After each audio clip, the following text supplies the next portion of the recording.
Tonight, the Blazers play their first in-season tournament game against the Memphis Grizzlies. The Blazers will be debuting a new court. It looks like this. These courts are for the in-season tournament, and every game today in the NBA is an in-season tournament game, so you'll get the opportunity to see this sort of template for a bunch of different teams. It's also the debut of city jerseys for a bunch of teams across the league. The city jerseys for a lot of other teams I don't think look too good, but for the Blazers I think they look solid, and it's going to be interesting to see what they look like and what this floor looks like on TV.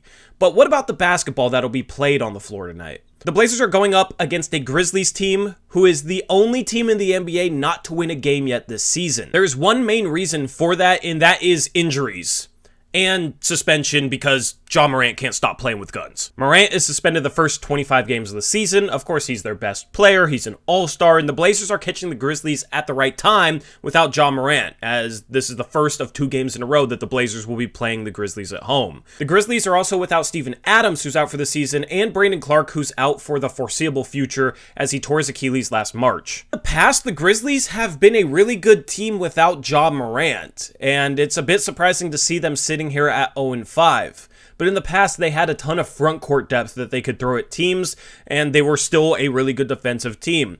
That front court depth has evaporated with the Clark and Steven Adams injuries, and now the Grizzlies are in a tough spot. Even tougher is another one of their big man pieces in Santi Aldama is doubtful for the game tonight. He has yet to play this season, and he's a piece that could definitely help them as he's become a solid NBA role player. The result of this is a starting lineup that has Marcus Smart, who they acquired in this past offseason at the point guard spot, Desmond Bane at the shooting guard spot, Zaire Williams, the young third-year player out of Stanford at small forward. They got Jaren Jackson Jr. at the 4 and Xavier Tillman at the 5. Tillman has been very inefficient this year and is not a starting caliber player, but has had to be thrust into that role with the injuries that the Grizzlies are dealing with. Desmond Bane's having a great season, averaging almost 25 points per game. However, his three-point shooting is down. Jaren Jackson Jr. is averaging 19 a game. His value comes mostly on the defensive end as he's the reigning defensive player of the year, but he can definitely score the ball, just not super efficiently. And that's kind of the story with this Memphis Grizzlies offense. They are not efficient. Marcus Smart is giving them 16 and 6, and then every other piece in the rotation is not something to write home about. If you go back and look through their box scores, there's a ton of games where their bench lets them down. They're having to rely on guys like David Roddy, John Concar, Jake LaRavia, Luke Kennard, Jacob Gilyard, Kenneth Lofton Jr., Vince Williams Jr. None of these guys really scare a Portland Trail Blazers team who actually has one of the best benches in the league. This is an area where the Blazers can outplay Memphis when both second units are on the court, especially since Derrick Rose is also out for tonight's game.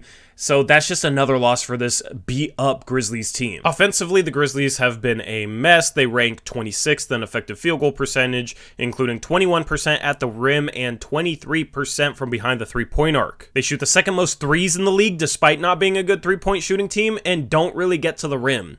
So I guess the key for the Blazers tonight would be to not let Memphis start going off from behind the three-point line. Defensively, the Grizzlies don't guard the three-point line either. They rank second to last in opponent three-point percentage as opponents have shot 43.4% against them. So winning the battle of the three-point line is going to be extremely important for the Portland Trail Blazers, who are 12th best in defending the three, although are worst in the league at shooting it at 29.3%. The Blazers also need to take care of the ball. The Memphis Grizzlies are 3rd best in the league right now at turning teams over. So this game is interesting because it's all about the Blazers' weaknesses so far this season being a bit better. And that's three-point shooting and not turning over the ball, as the Blazers rank 26th in terms of turnovers. They've been pretty sloppy this year. The Blazers tonight will be without Scoot Henderson. Malcolm Brogdon should get the start at the point guard spot, and I expect Skylar Mays to see some time.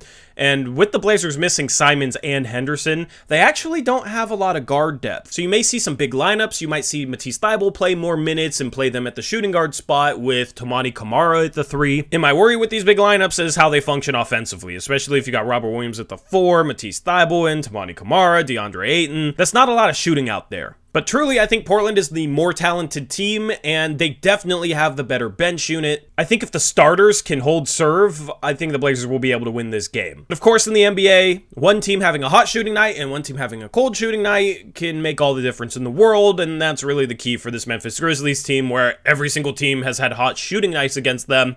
And now they get the Portland Trail Blazers, who have been the worst three-point shooting team in the league. It's always interesting to me to see a contrast like that and then watch how it plays out. We'll be watching how it plays out with a watch party tonight, and then we'll have the post-game show after it. I'm looking forward to it. Hopefully you're able to catch that. It'll be right here on the main channel, and it should be a lot of fun. That's a wrap for this game preview. Enjoy the game tonight. Until next time, as always, peace out. Go Blazers.